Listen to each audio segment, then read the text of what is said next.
shit with the trash can. You held the pads for him, so like, what's his punching power like? Because he says that there's a misconception about his punching power, like because people say he's a soft puncher, but he says he's actually a pretty hard puncher, but he doesn't sit down on the shots. Well, you know, he's still learning right now. So as far as him having punching power, he's 270 pounds. He's got power. Yeah. It's just perfecting that technique to get those hard shots each time.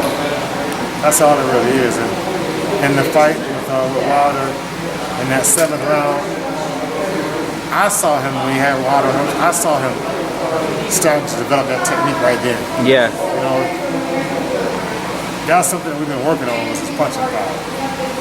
So at that time, he was just starting to get it. And I thought it was a great stoppage by Mark Breland, because I'm thinking that Mark Breland saw the same thing, that this is what was about to happen. And why let this fighter get injured more than what he has to? Yeah. And so in that fight, Tyson, at that particular time, he was just starting to get his punching power and rhythm and his timing and stuff. And that's something that we got to continue to work on. Yeah, that's the sense I got too. Like, it really seems like as the fight wore on, the right hands became more compact and sharper. It's called practice. Yeah. He was in there practice. The more you throw that punch, the more, and when you're trying to throw it right, you're gonna start landing it more frequently and more better, more accurate. It's all just practice. You can't just do it one time and say that's it. Nah, you can't. Like a person like a Tommy Hearns or Don Stevenson, those guys can throw that punch one time because they've been doing it their whole life, throwing that punch, like just that solid, hard punch. But when you're learning something new, you do have to take time to practice, and you have to slow down, take time to practice. Absolutely.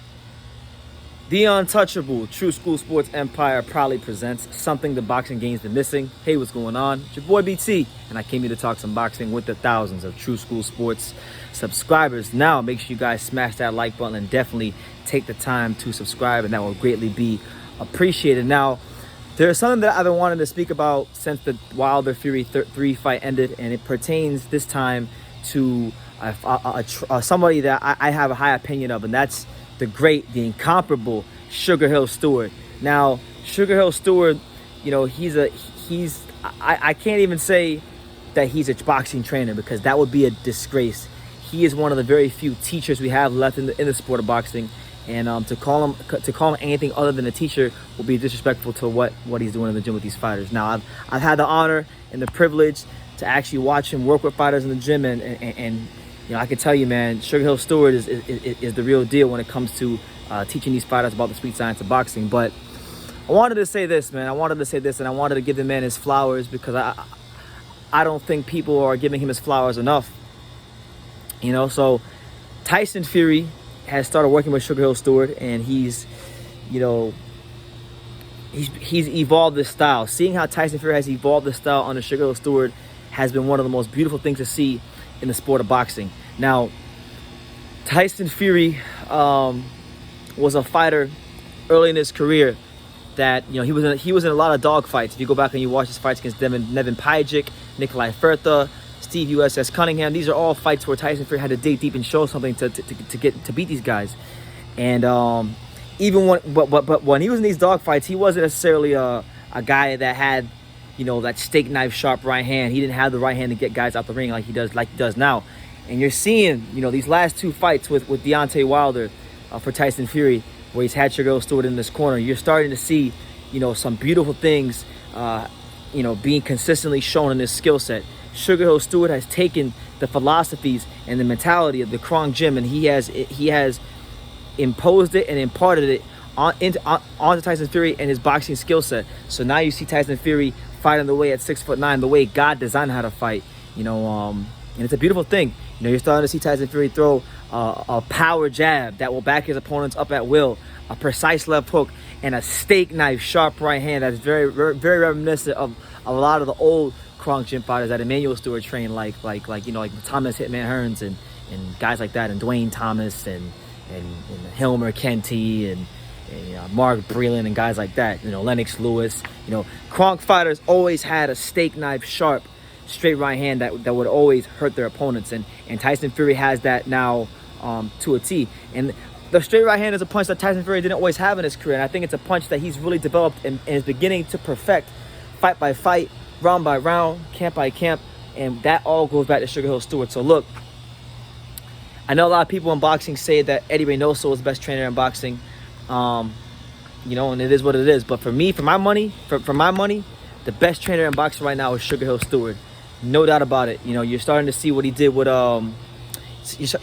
people are now starting to catch on to Sugar Hill Steward because they're seeing what he's doing with Tyson Fury. But how about early in his training career when he trained Adonis Stevenson, and Adonis Stevenson was kind of a bit of a late bloomer. He did his best boxing under Sugar Hill Steward. So those are two guys, those two right there, Tyson Fury and Adonis Stevenson, aren't bad guys to have under your CV as a trainer. You know, he also has trained Anthony Durrell. Also now he's training Nico Ali Walsh, who I know Top Rank Boxing has a lot of high hopes for, and he throws a good straight right hand too. So I think there's some promise there with Nico Ali Walsh. But Sugar Hill Steward, I really think, for me, the way I look at this whole training partnership with Tyson Fury and him, I look at it as kind of like the 2021, 21st century, 2021 version of like what Emmanuel Stewart and Lennox Lewis was. That was the last one of the last truly dominant fighter trainer partnerships in the heavyweight division, and I feel like the next dominant fighter trainer partnership in the heavyweight division is this one right here, because it's not even so much about boxing, you see, because one thing I want to try to get people to understand, that when to be a great boxing trainer, it's not just about teaching your fighters how to throw punches, and it's not even just about game plans or styles.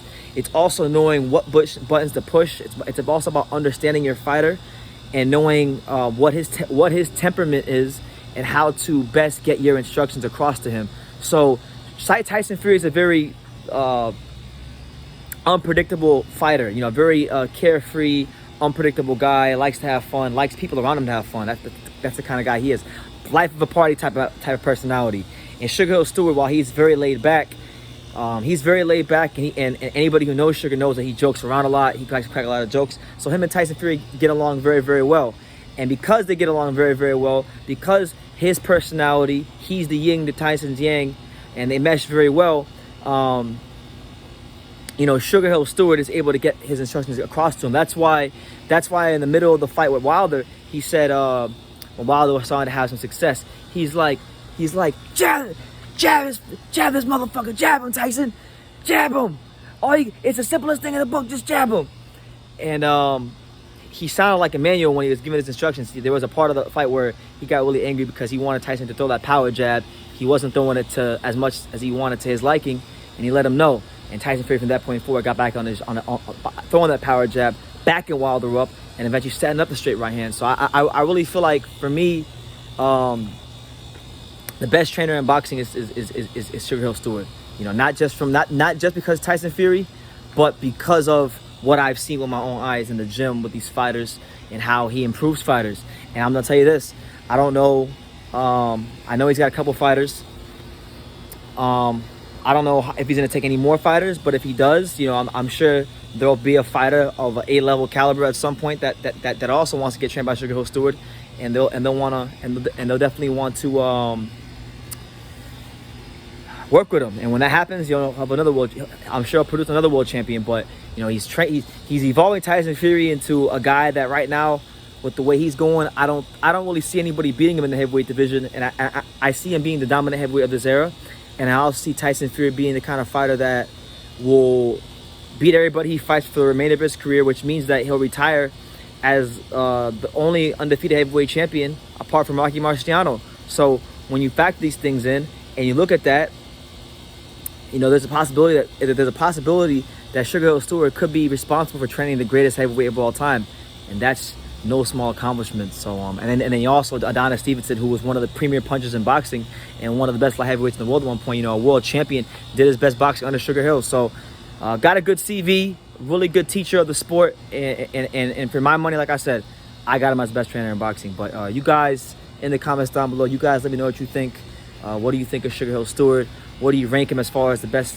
I'm not even gonna call him a trainer. He's not even. You can't even rank him among these other trainers. He's a teacher. He supersedes being a being a trainer, because he's much more than that.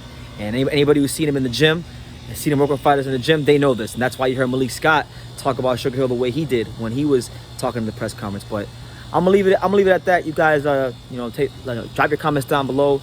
Definitely take the time to subscribe. And like I say in every single one of these videos, you can love me or you can hate me. But I'm just kidding, Daniel. So until next time, take care, guys.